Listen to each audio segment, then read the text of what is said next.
Halo semuanya, balik lagi di channelku. Di video ini aku nggak bahas K-pop karena kali ini aku mau nempatin janji buat ngebahas bias gender dalam sepak bola dan kultur supporter. Demi konten seru ini nih, aku bela-belain datang ke Magelang buat collab sama temen aku, Riri, si pecinta bola.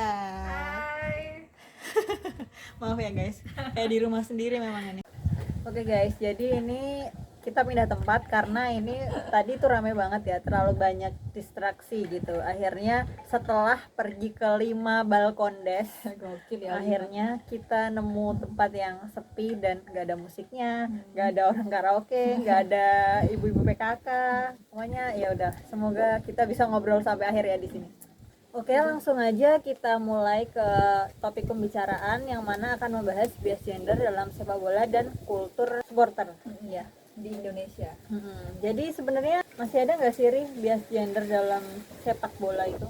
Coba tolong dong ceritain pengalaman kamu sebagai pecinta bola perempuan, karena ini kan cukup langka sih aku lihat. Oke, pengalaman lama nggak apa ya, Pris ya? Iya boleh Karena dong. kan pandemi itu nggak nonton bola tuh di stadion. Kompetisi juga baru mulai kemarin kan. Masih ada itu soalnya udah capek kan. Ada aja ya guys dramanya tuh. Mana pas di tengah-tengah kita itu. Jadi karena aku suka sepak bola dari kecil nih, aku nonton bola tuh udah dari mana aja gitu, dari streaming di HP, nonton di warung burjo, nonton di stadion udah jelas kan, nonton di TV udah jelas. Mantap. Yang kadang lucu itu sih pas aku kuliah kan, jadi aku punya langganan namanya Burjo Abah. Di situ aku sering datang, nonton Persib, nonton apa gitu, yang main apa aja tuh nonton. Pernah juga datang sendirian, udah sama nonton aja gitu. Nah karena mungkin bagi sebagian orang cewek itu kan rada nggak biasa kan suka sepak bola. Iya.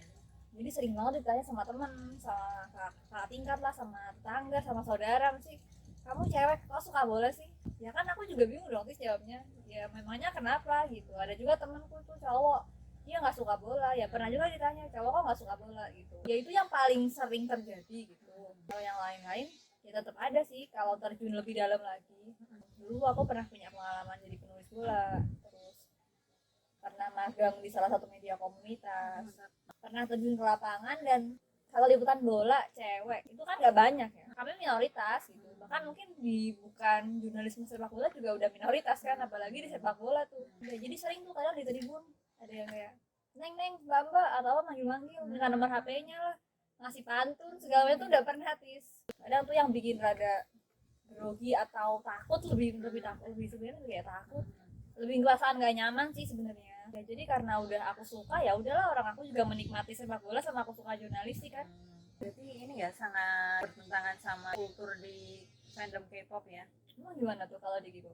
Soalnya kalau di K-pop itu kalau ada cowok yang suka K-pop itu kayak justru sesama fans kan yang mana mayoritas ini cewek itu sangat welcome gitu loh. Mungkin langka juga ya. Jadi kayak sangat diterima, nggak diterima. Kamu kenapa suka K-pop, nggak kayak gitu. Kamu kan cowok, nggak ada sih, nggak pernah kayak gitu, malah seneng. Cuman uniknya yang justru mempertanyakan kesukaan si cowok yang suka K-pop ini biasanya datang dari sesama cowok yang non K-pop kayak gitu, non K-popers kayak gitu. Jadi cowok kok suka K-pop sih, banci deh ya kamu kayak gitu gitu lah pokoknya. Iya, karena nggak maskulin ya, standar maskulin orang-orang kan cowok tuh main bola, cowok itu yang badannya kekar gitu kan, nggak yang ngedance gitu mungkin ya. Terus oh ya, Tis, yang menarik lagi karena cewek itu kan dianggap nggak biasa nih masuk di dunia persepak bola tuh, aku sering banget tuh ditanya. Jadi aku pernah nonton bola di Mandala Krida tuh, nonton PSIM sama mana ya aku lupa. Aku sendirian, terus ketemu sama mbak-mbak sih, dia sama anaknya. Ditanya, mbak sendirian? Ya itu kayaknya bukan hal yang biasa sih itu. Aku nonton dia emang di tribun VIP sih. Terus suka PSM dari kapan? Dari pacarnya ya.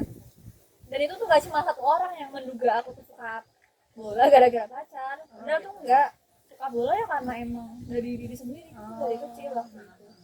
Terus sih kurang lebih kayak gitu yang mungkin bikin cewek jadi ngerasa, bukan ngerasa spesial sih, tapi malah jadi ngerasa lah emang kenapa sih. Ya dia ngerti yang biasa aja deh, mau cewek suka bola kayak mau Ya udah suka kita apapun. sama-sama suka bola gitu ya. Sama mandang gender lah. Terus kalau selain itu tadi contoh bias gender dalam persepak bolaan ada apa lagi? Ada nih kalau di kultur supporter ya, supporter sepak bola itu kan ada namanya ya Tis ya, masing-masing klub itu punya supporter sendiri kan Tis.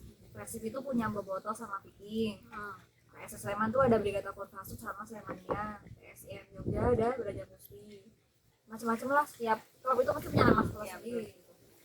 Ya kalau kita tahu itu kan ya udah itu supporter Persib gitu. Tapi ternyata nggak cuma sampai di situ, ada lagi nih Lady Speakers, ada lagi tuh supporter PSS Sleman Nona. Ini khusus buat cewek nih. Buat cewek nggak ngerti sih itu fenomena yang udah bertahun-tahun itu Aremania, Aremanita, Bonek, Bonita. Kalau di Persija itu Jakmania sama Jack Angel. Kalau yang mencetuskan siapa gitu? Ngerti nggak Aku sih? nggak tahu ya Tis ya. Tapi pokoknya aku juga menyadari ini setelah baca buku sih Tis. Oh. Baca bukunya Mas Fajar Junaidi itu yang layak sepak bola. So, aku baru pikir, ya juga ya, kenapa kalau tujuannya sama di payung yang sama harus dipisahin tuh cewek cowok? Kenapa harus dibedakan? Iya iya benar. Kayak cewek itu selalu dianggap entah spesial atau sebenarnya dianggap kayak pendatang. Ya aku tuh lebih suka ya udah, misalnya aku sendiri aku suka Persib kan, ya udah aku berfoto aja. Aku nggak ikut Viking sih, emang nggak ikut Viking, tapi kalaupun aku ikut Viking ya udah dianggapnya Viking aja, nggak usah ladies-ladies-an. Dalam fandom K-pop, nama suatu fandom itu buat cewek sama cowok kayak ya udah. Sama satu berarti. Iya gitu. Misalkan ARMY tapi dia cowok, nggak ada ARMY man. Berarti ada perbedaan ya Tis ya. Aku juga ya udah baru ngeh, iya ya juga ya, ngapain dipisah gitu. Ya sama aja kan. Ya Sama-sama intinya fans. sama-sama mendukung apa yang kita sukai gitu kan ya. Terus nih fenomena apa lagi yang mengindikasikan ketidaksetaraan gender di hal sepak bola? Gitu sebenarnya ada fenomena menarik juga sih, fenomena yang menurut aku tuh kurang pas, tapi malahan di kalangan perempuan sendiri tuh kayak udah jadi sesuatu yang justru agak mereka kejar mungkin ya. Kalau terutama di media sosial ya, itu nanti bakalan ada kayak akun-akun pemanis tribun, gadis tribun gitu, dari hashtag itu banyak ternyata. Jadi nanti ada cewek yang misalnya nonton bola nih, nonton di stadion, diupload, terus dikasih hashtag banyak banget, di tag ke akun-akun itu, di repost gitu. Terus juga sebutan gitu itu juga sering emang kayak cewek cowok tuh, wah ada cewek cantik nih, cewek ya emang cantik ya, tapi kayak mesti mereka gitu kan, cewek cantik nih di stadion gitu, nanti disebutnya kayak wah buat pemanis tribun, buat gadis tribun gitu. Padahal kan ya orang mereka juga sama kayak cowok sih ya, pokoknya punya tujuan yang sama sebetulnya untuk menikmati sepak bola. Dan emang ada tuh cowok yang disebut pemanis tribun cowok, kayaknya mah nggak ada ya, aku nggak tahu ya awal mulanya gimana. Tapi pandangan kayak gitu sering sih. Kadang kan juga kayak itu loh Tis, kalau nonton bola kan kamera kadang nyorot ke tribun tuh, nyorot ke cewek-cewek gitu, nanti komentatornya nimpalin, kita biasa kan bikin koreografi segala macam. Ada tuh komentarnya yang nyorot tuh, ada yang besar tapi bukan harapan, ada yang besar tapi bukan apa gitu dulu. Tahu gak sih kamu yang jokes ada yang besar tapi bukan Iya itu? iya iya. Seksis Itu, banget ya berarti. banget itu, dan diarahkannya itu ke bagian-bagian tubuh perempuan, tapi ada deh dulu tuh sempat rame di Padahal Twitter. mereka tuh kesana dengan tujuan buat Ya, sama-sama menjadi nonton supporter. bola ya. Kalau ikut kayak bisa kan joget-joget apa sih, stadion biasa kan. Sebagai perempuan sebenarnya rasa nggak nyaman sih. Itu kan yang nggak respect tuh, seksis. Jadi ya kenapa yang dilihat, walaupun itu nggak dijelaskan, itu ya orang-orang udah tahu lah, kita juga nggak bego-bego amat kan menafsirkannya. Tapi kalau kayak gitu diterusin terus kan itu jadi kayak hal yang apa ya, menormalisasi sesuatu yang seharusnya nggak dilakuin gitu Iya, ya. jadi seharusnya nggak kayak gitu. Kayak yang sering kita lihat di pemberitaan gak sih, Betul. Iya. supporter cantik kayak gitu ya. Banyak banget nih, coba deh kamu googling dah supporter bola cantik. Oke, kita Coba ya cek. kita cek sama-sama, pasti ada. Langsung ada keluar nih. Ini 10 supporter cantik Piala Dunia 2018, berikut Instagramnya. Para supporter cantik bakar semangat Euro 2020. Tak hanya cantik, wanita ini disebut jadi supporter seksi Chelsea. Itu yang kamu temuin?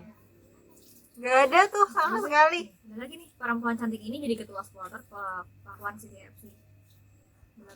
Bobotoh cantik yang idolakan Dede Nasir ini kecewa Persib kurang agresif, begini sarannya. Wow. Seksi, cantik itu. Ini coba aku bacain apa yang muncul ya. 85 kata-kata lucu anak bola. Nggak ada ganteng-gantengnya. Kisah wanita cantik Persebaya Dena Andrea Sulivan, tonton langsung baju hijau di stadion. Aku nggak tahu ya di sini sebenarnya spesial atau masih menganggap sesuatu yang nggak normal, nggak wajar cewek suka bola.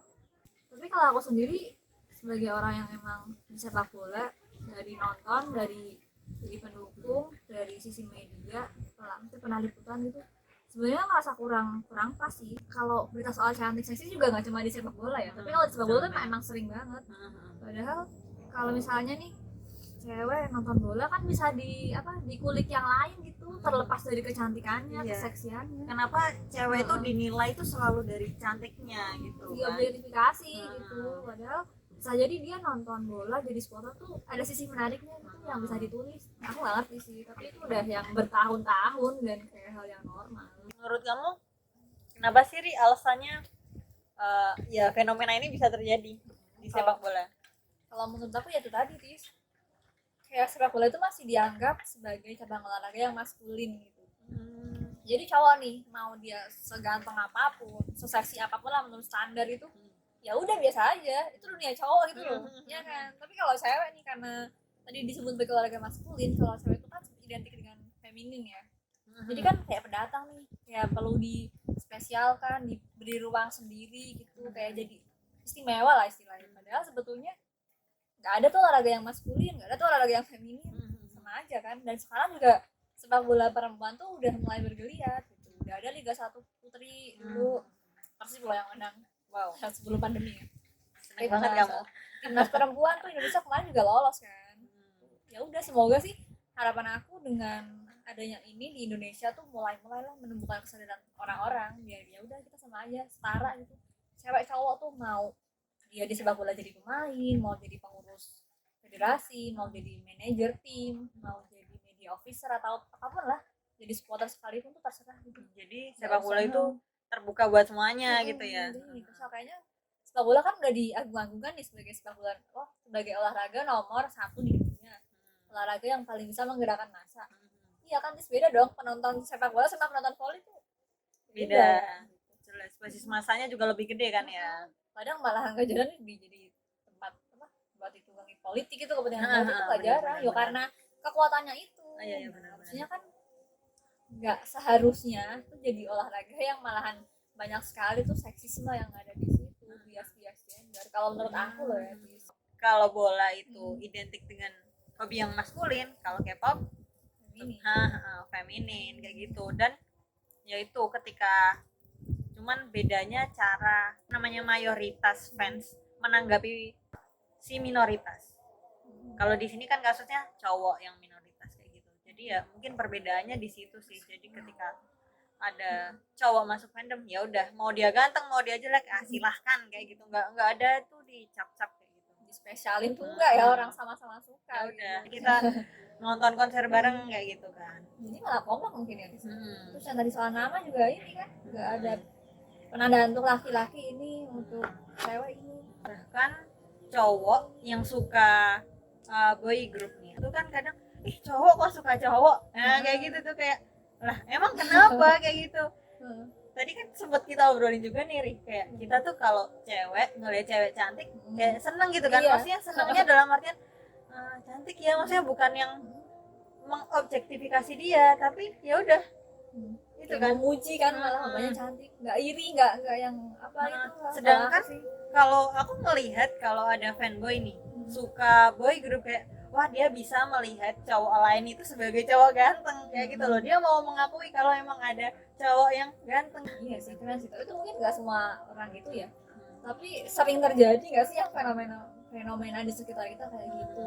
Kalau itu sih dari yang kita rasain ya, yang pernah pengalaman yang pernah kita alami. Iya benar banget. Jadi Ri, dari obrolan kita sore ini nih, menurut kamu apa yang inti atau kesimpulan yang bisa kamu ambil nih?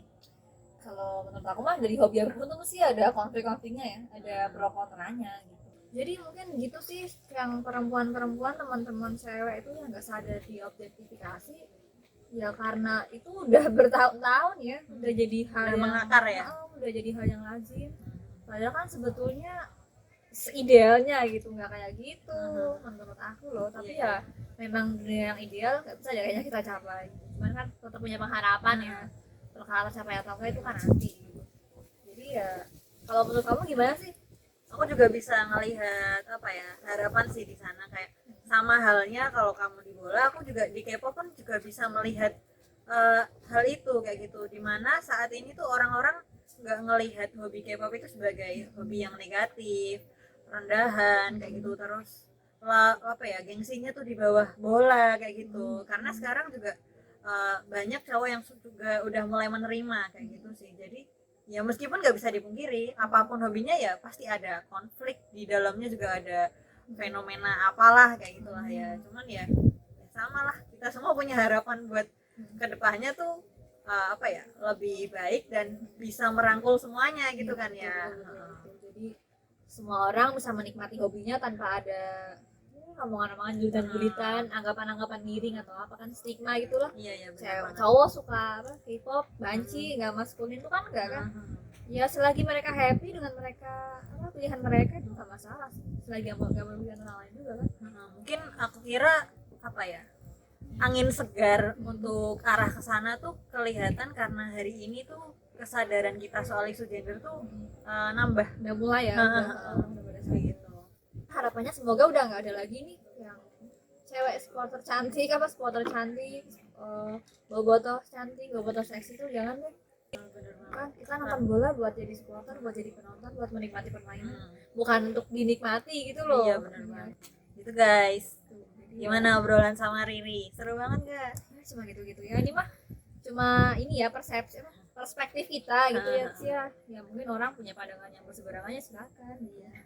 Tapi menurutku ini pas banget sih, Ri. Soalnya kan memang jarang kan supporter atau pecinta bola cewek kayak gitu. Jadi menurutku aku apa berbicara dengan narasumber yang pas, yang mengalami gitu. Jadi aku ngomong kayak itu tadi ya memang yang ngerasain gitu. Semoga obrolan kali ini bisa menambah sudut pandang teman-teman semua soal dunia sepak bola kayak gitu. Jadi ya dengan obrolan ini kita harap dunia bola itu lebih terbuka untuk semua gitu lah ya. Jadi semuanya nyaman ke stadion, merasa aman, gak takut di catcalling, gak takut dilecehkan. Iya iya iya. Jadi lebih inklusif gitulah. Oke. Ada lagi nih iya. buat teman-teman yang titis mungkin yang cowok-cowok suka K-pop, udah nggak usah didengerin orang-orang yang bilang fans K-pop cowok banci. Enggak, aku nggak mengamin itu walaupun aku nggak suka K-pop ya Tis ya. Semua orang bebas punya pilihan apapun. Udah so bijak banget guys. Pokoknya buat kalian yang udah nonton sampai akhir, like dan subscribe kalau kamu suka, dan share kalau menurut kamu video ini bermanfaat, oke? Betul, nggak maksa kok. Ya. Makasih, bye bye. See you in the next video.